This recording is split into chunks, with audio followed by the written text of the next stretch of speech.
ఇప్పుడు నేను చెప్పేటటువంటి ఈ 5 పచ్చి నిజాలు మీకు తెలియకుండానే దాచబడుతూ ఉన్నాయి, అది కూడా మీ లైఫ్ ని నాశనం చేయడానికి. అవేందో ఒకసారి వీడియో మొత్తం చూడండి. అందులో నెంబర్ 1 పాయింట్, నాకు ఇష్టం లేదు మొర్రో అని మొత్తుకుంటున్నా అలాంటి వాళ్ళని ఇంకా మీ లైఫ్ లో ఉంచుకోవటం, ఇంకా వాళ్ళని మీ లైఫ్ లో ఉండమని అడుక్కోవటం మీ సెల్ఫ్ రెస్పెక్ట్ కి మీరే సమాధి కట్టుకున్నట్టు.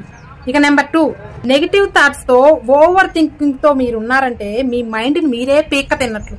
కాబట్టి ఓవర్ థింకింగ్, నెగిటివ్ థాట్స్ ని వదిలేయండి. ఇక నెంబర్ 3, దీన్ని చాలా లైట్ గా తీసుకుంటారు డ్రింకింగ్. ఇది మ్యానుఫ్యాక్చరల్ డిప్రెషన్. దీని వల్ల వాళ్ళు నాశనం అయ్యేది కాకుండా వాళ్ళ ఫ్యామిలీ కూడా సర్వనాశనం అయిపోతుంది. ఇక నెంబర్ 4, ఓవర్ గా ఫోన్ మొబైల్ వాడటం, ఎక్కువగా చూడటం, దానికి ఎడిక్ట్ అయిపోవటం. దీని వల్ల మిమ్మల్ని మీరే చంపుకున్నట్లు, చేతులారా మీరే సర్వనాశనం అయిపోతున్నట్లు. ఎంతవరకు చూడాలో అంతవరకే చూడండి. ఓవర్ గా అక్కడ మొబైల్ ఉందంటే ఇక్కడ ప్రాణం ఆగదు, అంతగా ఎడిక్ట్ అవ్వకండి. ఇక నెంబర్ 5, గ్యాంబ్లింగ్. ఇది ఫైనాన్షియల్ గా ఎప్పటికైనా మిమ్మల్ని నిండా ముంచేసి మిమ్మల్ని మీ ఫ్యామిలీని రోడ్డు మీద నిలబెట్టేటటువంటి మహమ్మారి. ఈ 5 అలవాట్లు కూడా మిమ్మల్ని మీరే అసహించుకునే విధంగా తయారవుతూ ఉంటాయి. కాబట్టి 5 తప్పులు అస్సలు చేయకండి. ఒకవేళ మీరు తెలిసి కూడా ఈ తప్పులు చేస్తున్నారంటే కంగ్రాచులేషన్స్, మీ లైఫ్ ని మీరే సర్వనాశనం చేసుకుంటున్నారు. ఈ 5 బ్యాడ్ హ్యాబిట్ మీకు కరెక్ట్, నేను చెప్పింది కరెక్ట్ అనిపిస్తే కామెంట్ సెక్షన్ లో ఎస్ అని కామెంట్ చేయండి. నచ్చితే లైక్ చేయండి.